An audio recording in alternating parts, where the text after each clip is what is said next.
everyone. Welcome to the morning show. We're coming to you today on WJOPLP Newburyport at FM 96.3 on Channel 9 and on Newburyport Community Media's YouTube channel at ncmhub.org. I'm your host, Mary Jacobsen, and today I am delighted to welcome Tina Morris here. She's a Boxford resident and author of the recently published book, Return to the Sky, the surprising story of how one woman and 7 eaglets helped restore the bald eagle.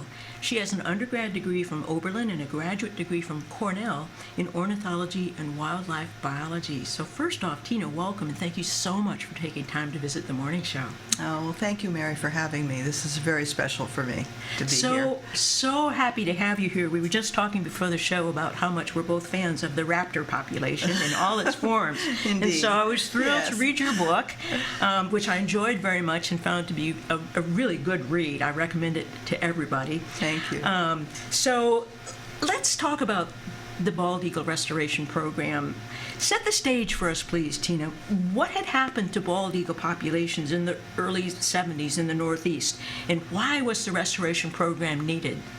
Okay, well, I think I need to back up a little bit and talk about the love-hate relationship between the United States and their national symbol, because we honored them and respected them in one way. We put them on the national seal, but at the same time, we also weren't taking very good care of them. Mm-hmm. They were being shot and poisoned and all kinds of things because people thought they were threatening their livestock or their fish or whatever. So in 1940, the Bald Eagle Protection Act was helpful in terms of stopping all of that. However, that quickly moved into the use of DDT, a long-lasting pesticide that was used to control mosquitoes, which were causing malaria. And as a result of that, all of our waterways were suddenly being polluted with DDT, and the fish and aquatic organisms were taking it up. And of course, that affected the birds that were eating the fish, and also the birds that were eating other birds that were eating things that were in the water, like peregrine falcons. Particularly the predatory birds. The osprey and the bald eagle were the most important, and the peregrine falcon. Those were the 3 that were really hurting at that point. And then in 1962, Rachel Carson wrote her book, Silent Spring, and pointed the finger at DDT and said it was thinning the eggshells of these birds so that they couldn't incubate them and they would break. And finally, after a series of back and forth, 1972, DDT was finally banned by the government. So the stage was set for the bald eagle to be able to come back. The question was, how was he going to get there? Because he couldn't do it on his own. So thus the need for the program to repair the damage, the various kinds of damage that you were describing. And at that point, in 1960s, there were only 400 pairs of bald eagles left in the lower 48 states, which was there was not a sustainable population. They couldn't keep the species going. So they were in danger of becoming extinct, and everybody knew it. The question was what to do about it. And the timing here of when funding was found for your project relates to, the timing is not accidental, 1975. Correct. Which was, well, you tell us about the significance of the date at which support for your program. The significance of the date was that New York State realized that 1976 was the Bicentennial, and the country was going to be celebrating without its national bird. And so they came up with a proposal to reintroduce the bald eagle into New York State. The problem was they didn't really have the expertise to do that, and so the federal government, which was in charge of the bald eagle anyway, because it's an endangered species, took over, and they said, we have somebody at Cornell University, Dr. Tom Cade, who has experience reintroducing peregrine falcons, and we would like him to run this program. And Dr. Cade was the person that I had come to Cornell to work with, but he had told me, you need a funded program for me to take you on. And so together we decided we could do this. I would take care of the eagles, and he would supervise the project. And so that's the reason that it started in 1976. So it was optimal timing, really. Hard to have a bicentennial celebration and all the publicity that went with that if you've managed to bungle the extinction of your national symbol, which we're all very proud of and inspired by. And I wanted you to talk about the project, but before that, Tina, what in your opinion makes raptors in general, and eagles in particular, so inspiring, thrilling even, and so popular? Right. Well, to me, they certainly are, but I think to most people they are. I think raptors in general emit a sense of freedom, and they make people feel that they can feel that way as well, even if they can't fly. Yeah. They look at a red-tailed hawk going over 95 after a mouse, or you just even a hawk in your backyard, and they immediately feel some kind of visceral reaction to that bird. They have a certain grace about them that's very appealing. Yeah. Eagles are the epitome of that. Yeah. They not only have the freedom, but they have the power. Yes. And I think you look at a bald eagle sailing across a lake, and there's just nothing like it. It takes your breath away. And even if you see them sitting in a perch, they have that proud exterior. Yes, they do. You know, they look at you like, I'm in charge of this world. And you really do believe it after a while. Yeah. It's amazing. But I think if you just dive below the surface a little bit, they are so much like us. First of all, they mate for life. They are amazing parents. If you've ever watched eagles in a nest, if you're lucky enough to have done that, they take such good care of their young, and they're so devoted to each other. Yeah. So there is that sort of human-like characteristic that people really can identify with. Yeah. And they watch them coming and going with food for their young, and it's pretty spectacular. That's a really good description. You know, the words majesty and nobility always come to mind. I think some of it is because when they fly, they ride the thermals. They don't have to flap their wings. They just look like they're magic, kind of soaring around above us, and it is very inspiring. Yeah, well, that 7-foot wingspan. Yes, is pretty amazing. When you see one in the sky, even people who've never seen an eagle before, they look up and they think that's got to be an eagle. Yeah. There's nothing else like it. Yeah. All other big birds stay to the ground. Turkeys, ostriches, they don't bother flying. Right. It's only the eagles and the condors that are able to use those wings so effectively to ride the thermals. So. Absolutely. Yeah. I remember reading that, you know, they always have a very serious kind of authoritative look, but they have an eye ridge. Yes. It's actually built in to shade their eyes from the sun. But it has the effect, what it communicates to us is a kind of a authority. Right. Yeah, like don't mess with me. So don't mess with me, and I'm in charge. And they have that from the time they're born. They have that look, and they just look at you, and you think, okay, I get it. I'll respect you. I'll respect your talents and your beak. So we can identify with their good parenting habits, but also be inspired by the qualities of majesty and nobility that they just physically kind of embody for us. It's a wonderful combination of It is a both. great combination. It makes for a great national symbol. So it's really important that we found a way to restore them. And that brings us to the next thing I wanted to ask you about, which is, tell us how you played mom, basically, to 2 sets of eaglets over 2 seasons, how you found the birds, where you raised them, and how you got food for them, because they were too young to do their own fishing. Right. And also the towering nursery that was built to care for them. And maybe while Tina starts talking about how she managed these things, perhaps you could put up the picture of the 1976 tower so people can see where this unfolded. Because it's hard to describe it. It's much easier to look at a picture. Well, the first step was to try to find a place to put them in New York State. They were the ones who started the program. And we had to have a place that we could keep the public away from. Yep. So a federal refuge was a good idea. We needed to have a place that had a lot of food because the young birds needed to be able to stay around the refuge and find food easily. And Montezuma National Wildlife Refuge was the choice. It had tons of carp. And so they could find the fish very easily. It was able to be, it had a ridge called Clark's Ridge that stood above the marsh, and the birds were able to see all around them, so that was a plus. And it was also within shooting distance from Cornell, because I needed the help from the Cornell Peregrine team in case of an emergency that they had to be able to get to me quickly, and that was about an hour away. So for those reasons, Montezuma was a good choice, and it had been an historic eagle breeding place years ago in the 1950s before they disappeared. So we knew they liked it. Then the question was, we had to build a nest, and they have to be in a tower. They're not like peregrines who nest in cliffs. So we had the electric company donate 4 telephone poles. We put a platform, and then we built an eagle nest, and we used all of our skills to do that because we weren't eagles. And a blind went next to the nest. You could see that in the picture. Inside the blind, which was covered in canvas, I sat cross-legged, Yeah. and there was a hole that let me look out onto the nest, but also let me feed the birds without them seeing me. Yeah. It was very important that they did not know I was their feeder. Yeah. And so I had a long barbecue fork, and I would put the fish or whatever it was on the end of the fork and put it into the nest, and they thought the barbecue fork was feeding them. Yeah. So, but it's very important for birds not to imprint on humans Yeah. for food, or it becomes very dangerous for both of them. Yeah. In terms of where did they come from, that was a bit tricky because there were no nests in the Northeast that were really healthy. There were a few in Maine, but Maine couldn't give them up. They weren't enough.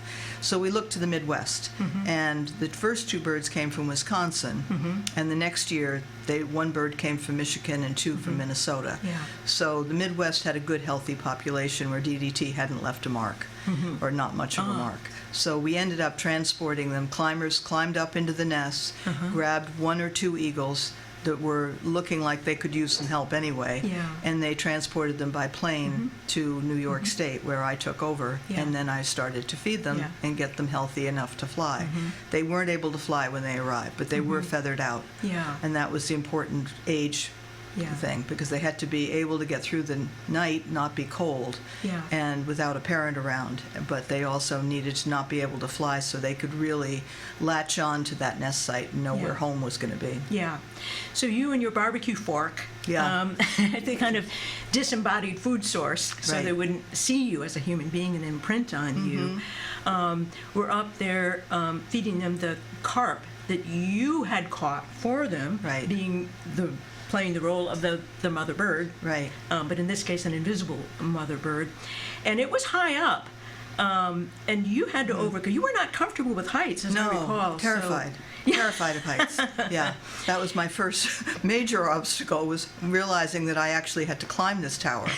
I thought everything was great from the bottom and looking up. So yes, climbing the tower was one of those situations where you know that you have to do something, Yeah. and it doesn't matter how scared you are. You just Yeah. got to do it. And so after a while, I was like a billy goat. I would just go up and down Yeah. the tower, multiple times a day. Never Yeah. even thought about it. But in the beginning, that was a big hurdle Yeah. for me to get Yeah. over. Yeah, and I also am not big on killing fish.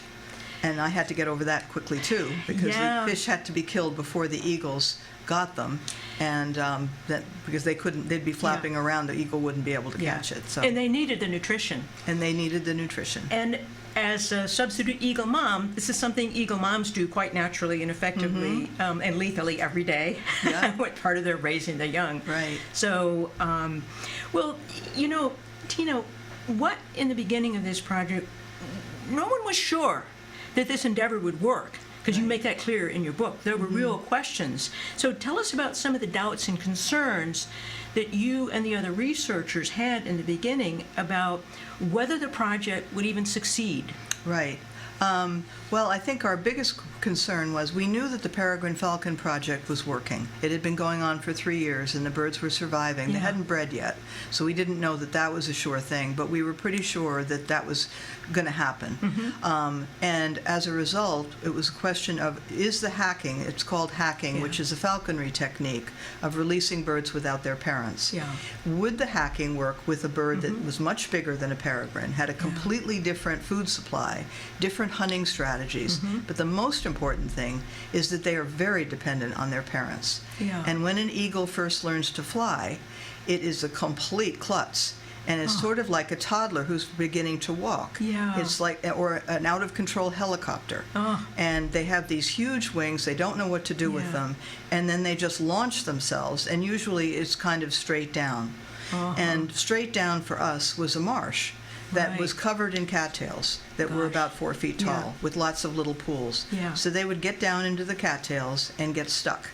Yeah. And we hadn't anticipated that. Yeah. So the question was, could I be the eagle parent? Because they would have fed them on the ground Yeah. until they were able to get themselves out of there. Yeah.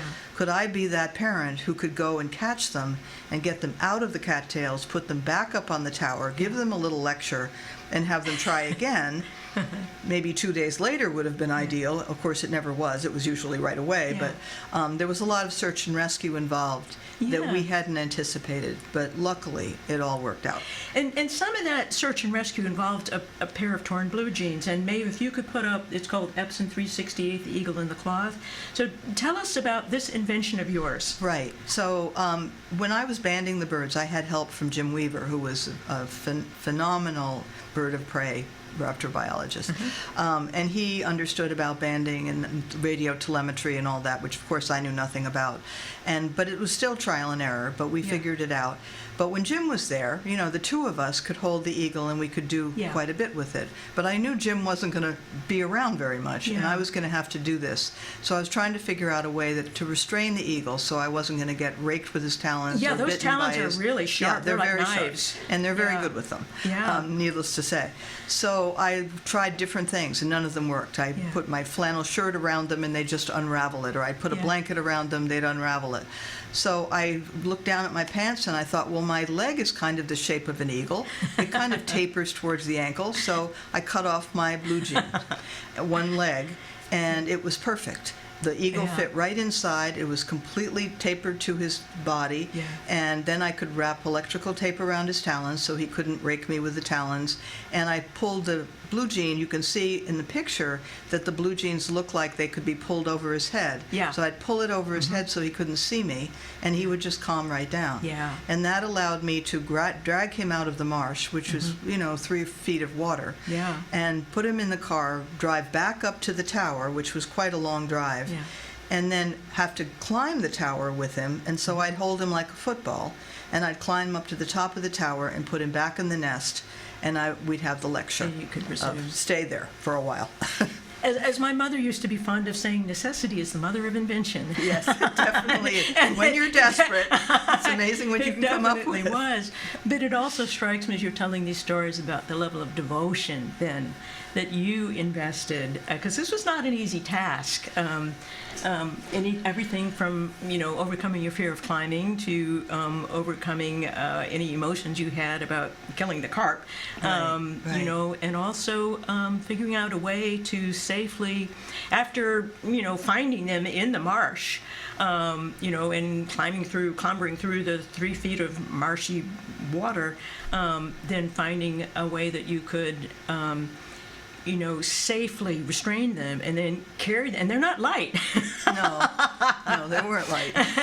Did you say they were about 9 pounds? Yeah, 8 or 9 pounds, right. Yeah, so that's an eagle, like a football in one arm, while you're clambering up a fairly straight ladder in the other. So that's the other thing I was struck by in your book, the level of devotion and love, really, that you invested, Tina, in this project. I think there's also, to be fair, there was also a fear.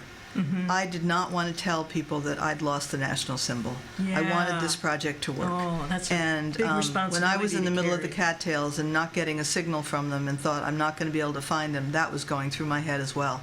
I was really concerned about his well-being, and I didn't want him to spend the night there and be eaten by a predator.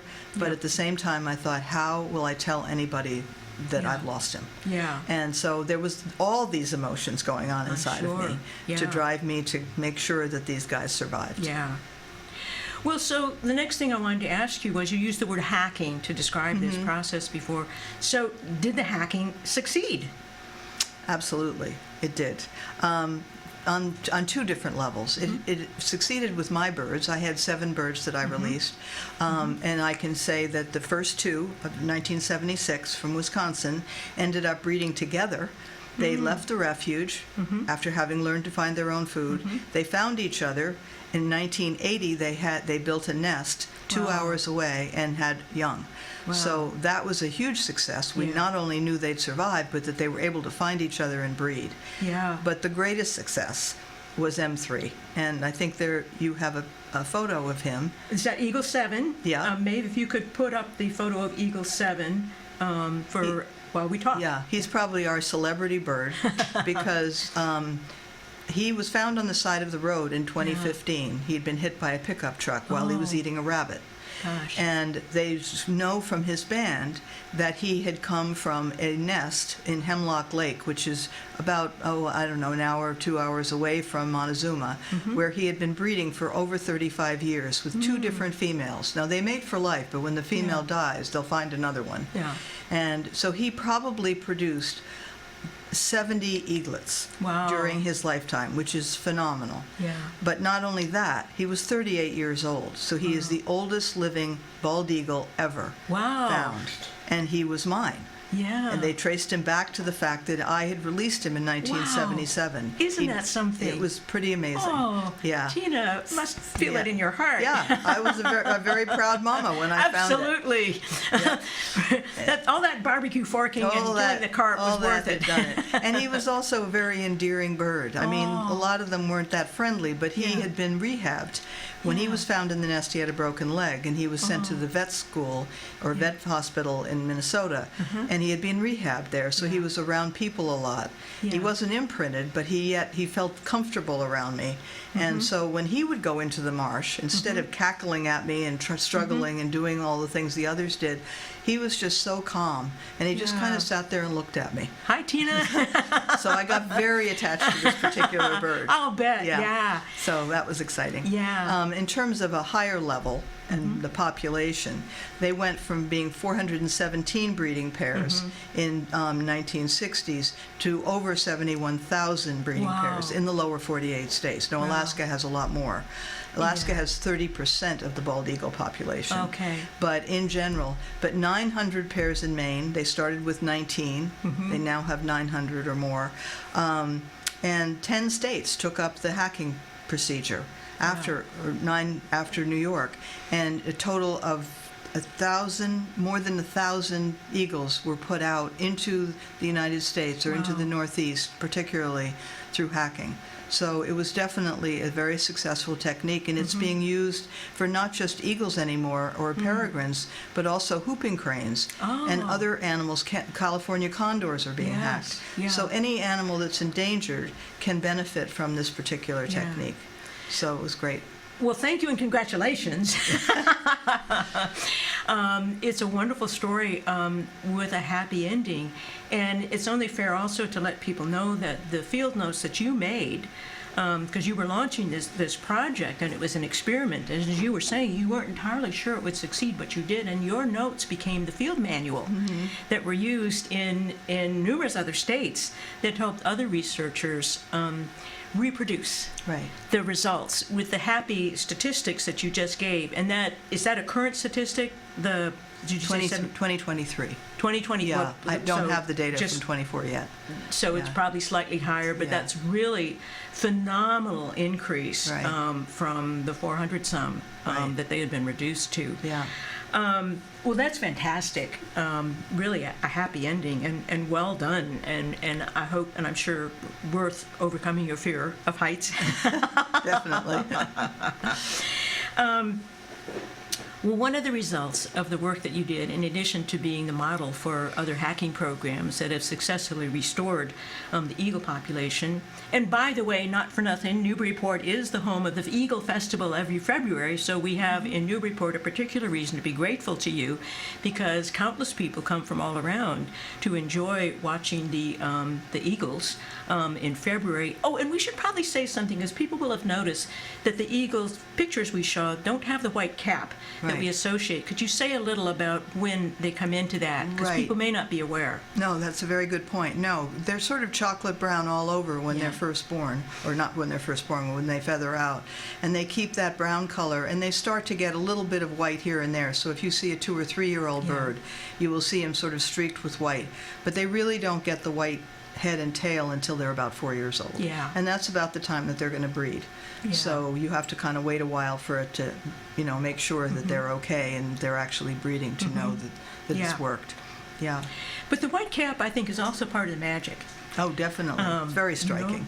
Yeah, and it somehow, we talked about how they look noble and majestic and authoritative, but it also makes them look wise. Yeah. I think. That's probably true. They are pretty wise, actually. Yeah. Anyway, there's another story in addition to helping to restore to the skies the bald eagle. You were inducted as an honorary Iroquois because of your work. So please tell us that story, Oh, my Tina, goodness. how it came to be and what impact it had on you to be honored in such a way. Well, you can imagine the impact. It was one of those things where I got a letter in the mail from the chief of the Seneca Nation. The Iroquois Confederacy has 6 nations, and they're distributed pretty well all through upper and central New York State. And they asked me to come to the Syracuse New York State Fair in Syracuse in 1977. It was after my field season was over. The birds had left the refuge by then. And they wanted to honor me because for indigenous people, the bald eagle is an incredibly important symbol for them. They use their feathers in all of their ceremonies. They revere the bird for its nature and its power and all the things that it represents that we just talked about. Yeah. So the fact that I had brought it back was very important to them, and they wanted to honor it. Yeah. So I was a little nervous, but I went, and I thought, how can I not go? Not everyone gets an invitation like that. This is kind of a big thing. But I went by myself because I didn't know what I was getting myself into. So but I spent the day with the group in the Indian village and ate with them and talked to them, and it was just wonderful to get a feeling for their culture and their customs. And then finally it was time for the ceremony, and the wives of the chiefs, all 6 chiefs were lined up, and they gave a talk, and each year one of the nations takes over the ceremony. So in this year it was the Seneca Nation. Yeah. So the chief of the Seneca Nation gave the speech about why I was there and what I had done. And then all of a sudden, and their wives were all there, and then all of a sudden the chiefs all backed up to the edge of the stage, and the wives came forward, and I couldn't quite understand what was going on, but the wives all, gave me all of these gifts, and so, and they put a headdress on me, and I had to bend way down because I was a lot taller than they were, but it was just a wonderful, wonderful experience, and my arms were filled with gifts, all handmade. And at the end, after it was all over, I was on my way out, and one of the chief's wives, I should say, came up to me, and she said, "I just want to thank you for coming because this is the first time that we have ever been able to participate in the ceremony because you're the first woman that's ever been honored." Yeah. And that was it. I was so overcome with the fact I was thinking I was the one being honored, and to have her tell me that it was also an honor for them was just so meaningful. Yeah. And so I wrote about it in my book because it was a big thing for me. It is a huge thing, and such an unusual kind of honor. And it's also consistent with one of the themes in your book, which is that the work that you did was in a male-dominated field at the time. Yes. Just wildlife biology, being a grad student. And so it's consistent then that you were breaking barriers as a woman in the field of ornithology and wildlife biology and taking on the responsibility for being mom to a bunch of eaglets without knowing how it was going to turn out. So there's that theme there of courage and adventuresomeness as well. Yeah. So... Well, yes, and I didn't know how it was going to turn out, but as everybody who knows me well, my family particularly, will tell you, I'm very stubborn. And once I get something in my sights and I know it's what I want to do, I will just go and not look both ways when I cross the street. So I think that was part of it, is that it took me a long time to get there. Yeah. I had a very spotty college career. I had several majors in several colleges and didn't know what I wanted to do and tried various things, and science was always hard for me. I had to work twice as hard as everybody else in science. It didn't come easily. I was from a family of lawyers and writers, and everyone kept telling me, you can't do science. You don't have the genes for science. You just can't do it. And I was determined that I wanted to work with animals, and I needed to get to the science to do that. So I kind of persevered, and you used that word very nicely. I just kind of muscled my way through, and finally I realized what I wanted to do, which was to save birds of prey. And part of that was working in a zoo and realizing that it is a bird that it needs its freedom, and the only way to work with them is to give them that. And so I was driven to work with Dr. Cade because I knew he was the one person in the United States who was doing this kind of work. So I got to Cornell and talked my way into him, and it all worked out that I was able to do this program, and it was very, very lucky for me. Yeah. But yeah, there were definitely some hiccups along the way.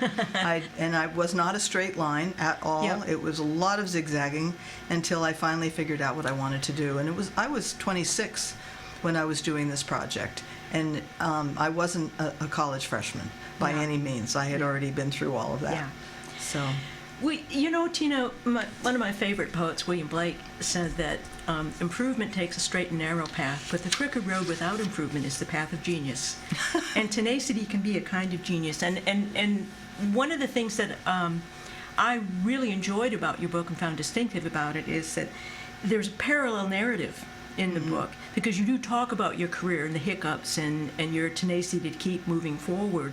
And so just as the Eaglets were coming of age with your guidance, your own coming of age story as a young professional is a parallel narrative, and your book is structured that way.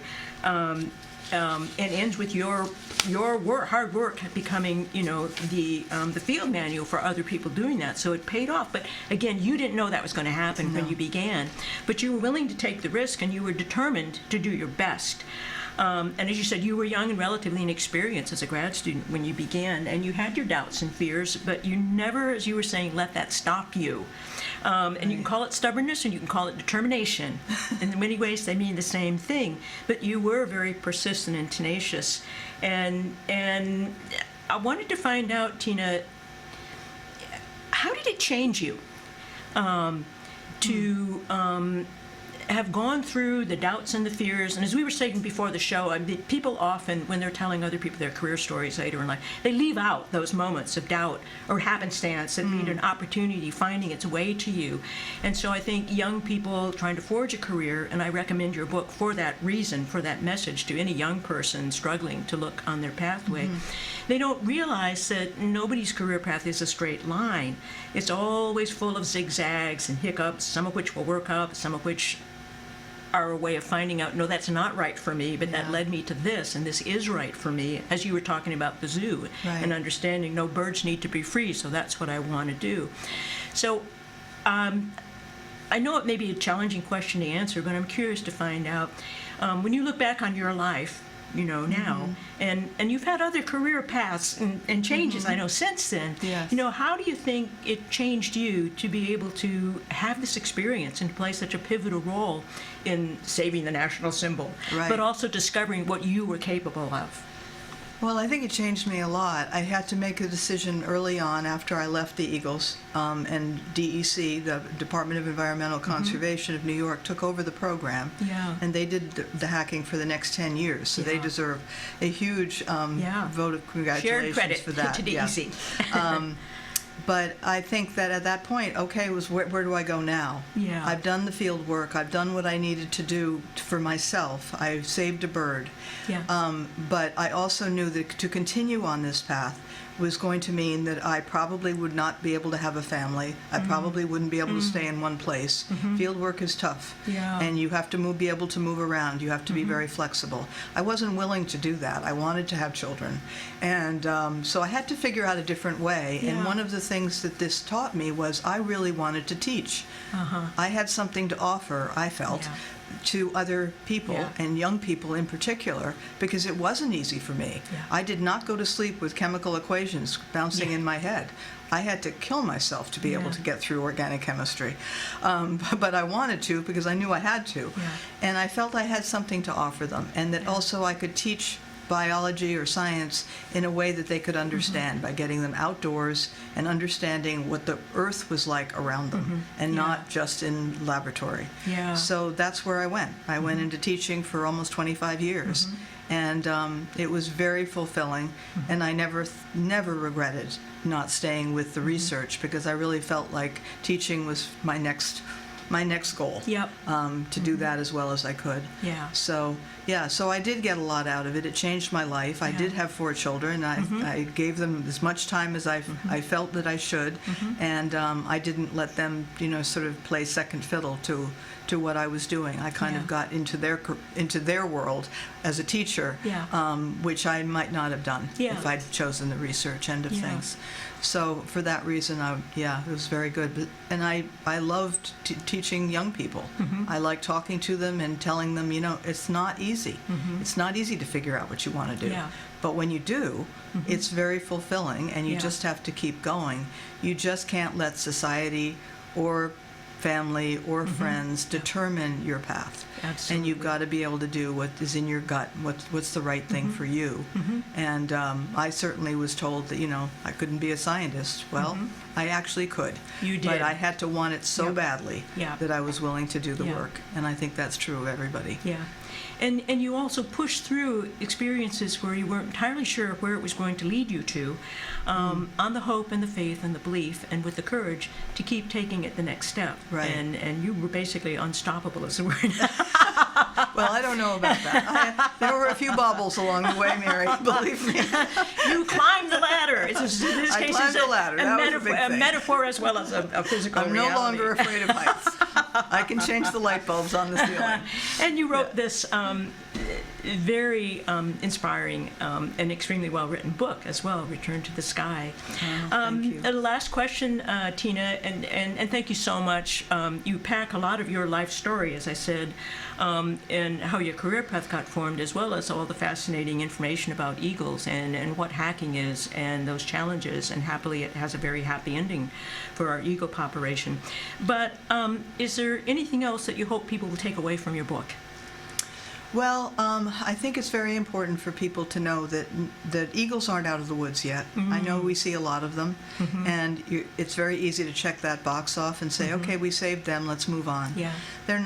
They're not completely saved. Yeah. There are a lot of threats out there that are hurting bald eagles and other birds as well. Birds in general are declining, and we need to really be mindful of that and get outdoors and start doing things to help them out. In terms of eagles, they're shooting, there's vehicular deaths, there's train track accidents, lots of habitat loss and climate change that are affecting them. But two of the main things we could actually do things about. Lead poisoning, for example, is something that's taking away for a lot of eagles. That is not necessary, I don't feel. Is that from the It's bullets? from hunting, from the bullets. Yeah, the bullets are made out of lead. And some hunters are switching over to other types of bullets, but lead sinks to the bottom, or it's inside the bodies of the water birds that the eagles are eating, or inside the deer that they're eating. They eat the deer carcasses. And so they're absorbing it, and that's doing a number on their reproductive and gastrointestinal systems and killing them. So that's one problem. Another is avian flu, which is the latest problem that they're having. And more than 600 eagles have died from avian flu in the last few years in 48 states, but 45 states, sorry. But it's most prevalent in coastal states like Georgia and Florida, where they eat water birds. And also in Minnesota and Michigan, which had such a healthy population that's where our birds were coming from. And they found all kinds of reproductive failure on those birds because of avian flu. And the other one is rodenticides. We could easily stop using that. And the birds are eating the voles and the moles and the rats and everything that are eating the poison, and then the birds are poisoned indirectly. So all those things are taking a toll on eagles. We have to be very careful not to have DDT or its equivalent happen again. Yeah, absolutely. And so I guess that's my greatest fear. I'm celebrating their population, and I love it when people tell me that how many they've seen. But in the back of my mind, I'm also thinking we can't just rest on our laurels and say, great, we succeeded, hang it up, we're done. No, we have to think in a systemic way. Absolutely. About all the things that are happening in our environment that every living being is impacted by, and take care. And we have tremendous power. We have the power to destroy and to protect, and we should be very responsible with that power. Yeah, absolutely. Well, thank you, Tina. Oh, well, thank you. This was really fun. Thank you. It's been fun to letting me talk to share. you, and as I told you, I enjoyed your book, and I've really enjoyed being able to talk in person with you as well and learn even more about your personal journey and about the lives and the great wonders of eagles and raptors. So thank you. It's really fun to talk to you. I very much appreciate your taking time to visit the show. Oh, it was a pleasure. Thank you. Well, that's it for today, everybody. Please join us again next Thursday at 9 for the morning show. And until then, everybody, please be well.